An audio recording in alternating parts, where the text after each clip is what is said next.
The Detroit Lions have another home playoff game as they will host the Washington Commanders in the divisional round this weekend. The Commanders are coming off an amazing wild card win with a doink field goal for the victory over the Tampa Bay Buccaneers.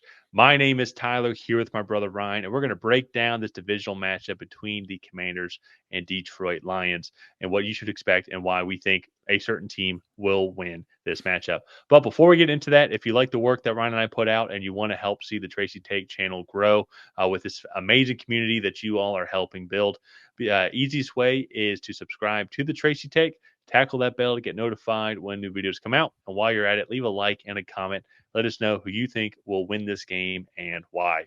Ryan, we're recording this right after the Commanders' amazing victory over the Tampa Bay Buccaneers with a doink field goal.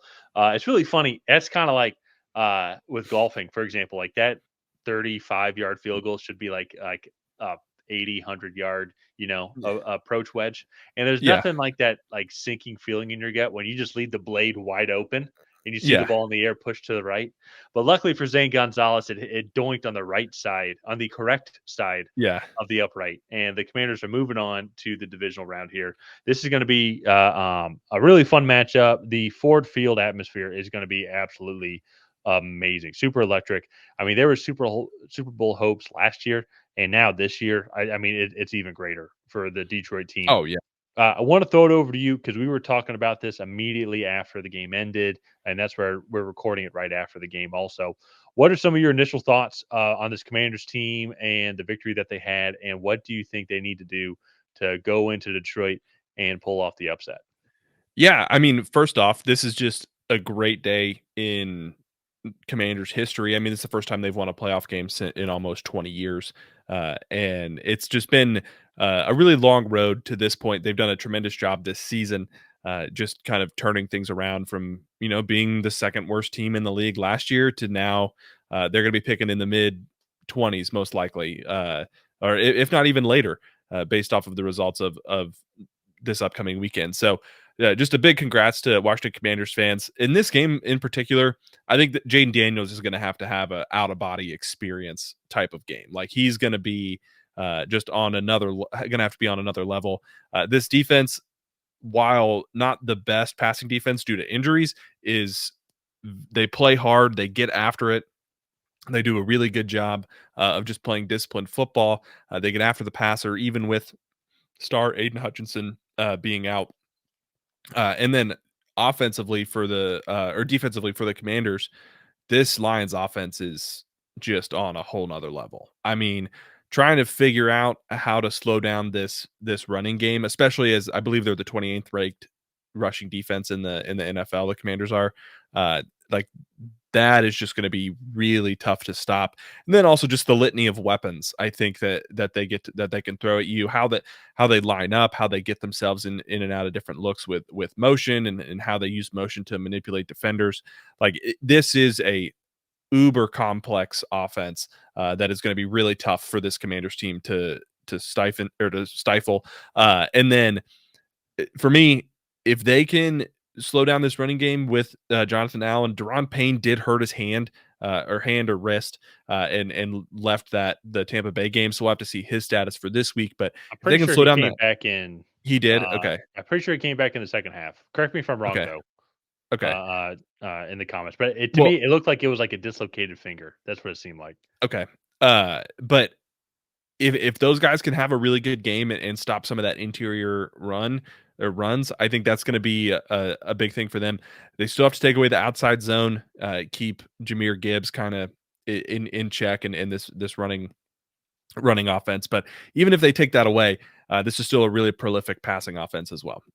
Yeah, no. So the Commanders and Jayden Daniels in particular, yeah, they're going to have a Cincinnati Bengals esque type performance. I feel Yeah, that Monday Night Football game, like Jayden Daniels definitely had his welcome to the NFL type performance on primetime TV. This is going to be an amazing game as well. I think they can do it because if there is going to be a weakness on this Detroit team, it is going to be that secondary. They're 30th in passing yards allowed, averaging 244 passing yards per game. And if you go look at this Commanders team and you go look at the performance that they had tonight, one of the things I remember we were saying, it wasn't a knock on the other guys that I'm about to mention, but uh, it really was. It felt like it was Terry McLaurin, and then like or bust when it came to like some of the passing production. Like they'd have some explosive plays, but Yeah. they need to have not just Jayden Daniels have career night, but they need to have De'Ami Brown to have another 5-catch, 90-yard or 89-yard technically in a touchdown game as well on his 5 targets. Terry McLaurin, he is the number one guy. He had 10 targets, 7 catches, 89 yards, also in a touchdown. I think having Austin Eckler in the lineup as well has helped out a lot in that pass catching. So I think one of the things that's kind of misleading about this Washington Commanders team, yes, they are third when it comes to rushing yards per game. But Jayden Daniels is their leading rusher at Oh, yeah. 891 yards. Brian Robinson Jr., through only playing 14 games, is at essentially 800 rushing yards and 8 touchdowns. So, like, they're a good running team, but Jayden Daniels is the primary reason why they're the top 5 when it comes to running. And it's going to be very interesting on how they run the ball against this Detroit Lions defense, which, even through all their injuries, are still fifth overall when it comes to rushing yards allowed, averaging less than 100 rushing yards per game. Now, but I will say on the flip side, though, how is Detroit going to handle a quarterback like Jayden Daniels? Like I'm trying to look here. Stafford, Mayfield, and Kyler Murray, maybe. Geno Smith, not really.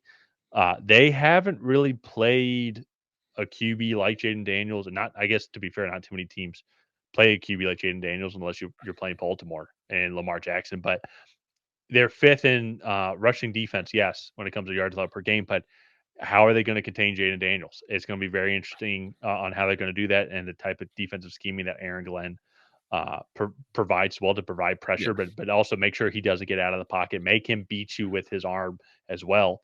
And one benefit I think to that, though, of trying to have Jayden Daniels beat you with your arm is Terry Arnold. He got a little banged up in the Week 18 matchup versus Minnesota, but it looks like he's going to play with his foot. Enos Rakestraw, he has been designated to return as well, coming from a hamstring injury. So it looks like he might be suiting up. So we'll have to wait and see. Just some more reinforcements. Also, Alex Anzalone, he came back in the Week 18 game as well. He had a big game for Detroit as well, so to help out that middle of the field. So they are getting healthier kind of at the right time. Oh, like as crazy as it's been for Detroit, like they're somehow getting healthier, Yeah. this offseason. So not only is Jayden Daniels going to have a great performance as well to give Washington a shot, but it is going to be some question marks. How is Detroit going to be able to bounce back? Not bounce back.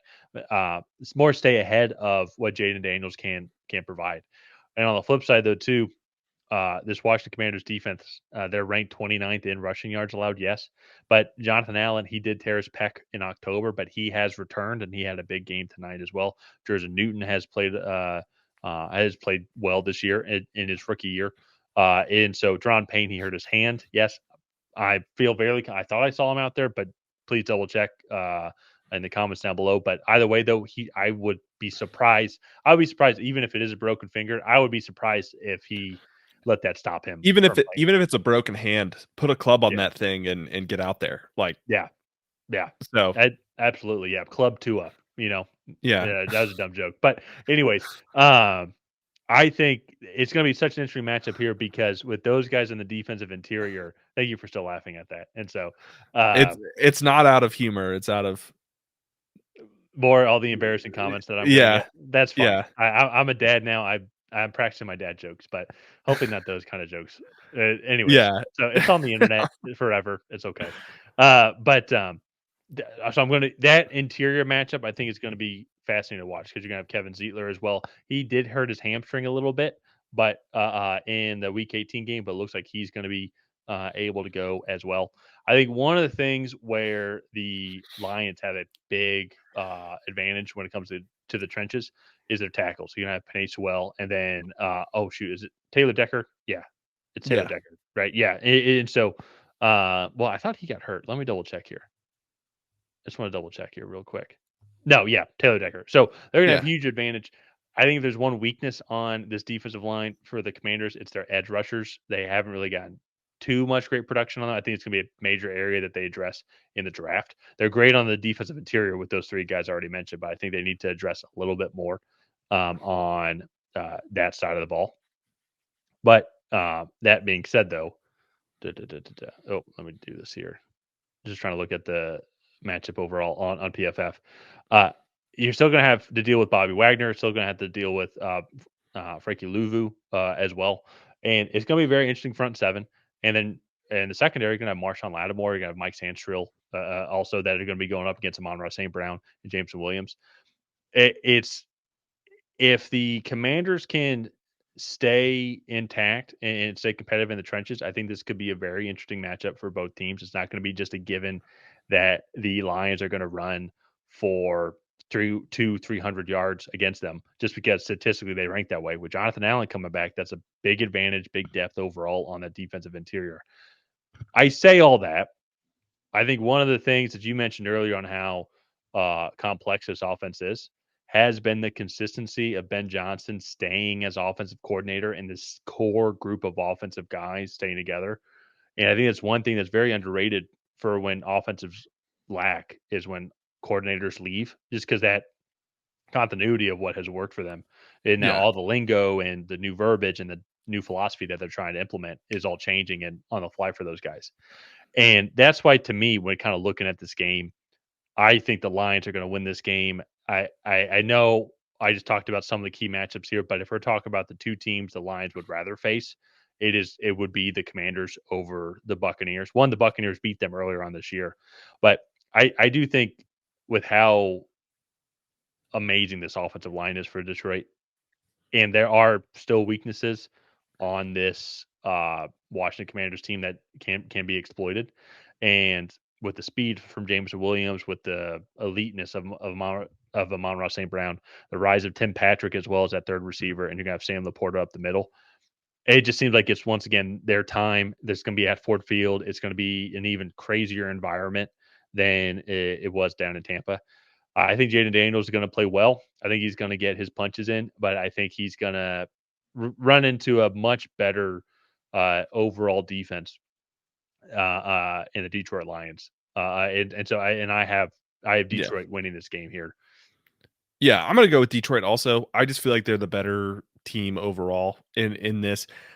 We also talked a little bit about this in the regular season, but this just kind of feels like Detroit's year. I don't feel like anybody is gonna really threaten them in the NFC. I mean, I think Philadelphia Well, that's not could. true. I think Uh, Philadelphia could. uh, I think Minnesota would love another chance. yeah, Uh, well, and so I was so gonna the say Rams also could. I think Philadelphia could threaten them. I just think this Detroit team, this is their time. This is where like I don't really think this game is going to be very competitive. I think the Lions come out and put a hurting on the Commanders. Well, we'll see. I don't know. I will say I do think the Lions are going to make them one dimensional. I Yeah, don't see Brian Robinson Jr. running for 100 yards against them. I have a feeling he's probably going to have like if depending on what the stat is, I would probably go under Brian Robinson. I would say probably like 50 and under. If it's 50 yards, if that's the over under for Brian, I would say under. If I'm being honest, just because I think one there's a possibility they get behind, and then the Commanders have to start lighting it up with Jayden Daniels and Cliff Kingsbury. He's the one that gets a lot of rushing yards as well. A lot more of Austin Eckler in there. He's going to be more of that pass catching guy, and that's was effective for Tampa Bay tonight. I know he only had a couple catches, but just Austin Eckler being on the field is going to open things up. That being said, too, Buccaneers pass defense sucks. So, uh, but I I I just have a feeling this is the way the game is going to work out. I think the Lions are going to get the ball. I think they're going to run it down their throats on the first drive. Going to get up 7-0. It's going to be tough. Jayden Daniels then maybe might work their way in close to a field goal. If not, at least move the ball down the field a little bit, or maybe punt it deep into their end zone. Then the Commanders going to be ready to like for the run again, and then that's when the new play action hit Amon-Ra St. Brown, Jameson Williams, move the ball down the field that way, and that's just what makes this Detroit offense so effective. There's so many different yeah, ways that they can beat you, and then at that point, let's say that happens, and that's what's going to happen here. When that happens, you subscribe to the Tracy take. Then it's 14-0, and you've got 3 quarters left to go, and you're like, well, shoot, now we can't run the ball at all because we already weren't really probably going to be able to run the yeah. ball in general, but we're going to have to rely Well, on Jayden Daniels. yeah, and what you just described is Detroit dominating this game. I don't think at any point in this game the Commanders will have a chance to dictate the outcome of this game. I think That's it fair. it will totally depend on what. Detroit does and wants to do. Because if Detroit wants to play with their food and they come out a little bit slow, I think it could be a closer matchup. But at a certain point, Detroit will say, this has been fun, guys. We're going to go on to the NFC Championship game. Yeah. So I think that's what's going to happen. But who knows? What do we know? We're just two guys with microphones. Let's go ahead and wrap up this video here. If you guys have not already, please go ahead and like and subscribe. That is the best way to help out the channel. While you're down there, leave a comment on who you think is going to come out ahead. Will it be the Washington Commanders? Will it be the Detroit Lions? And other than that, we will see you guys next time.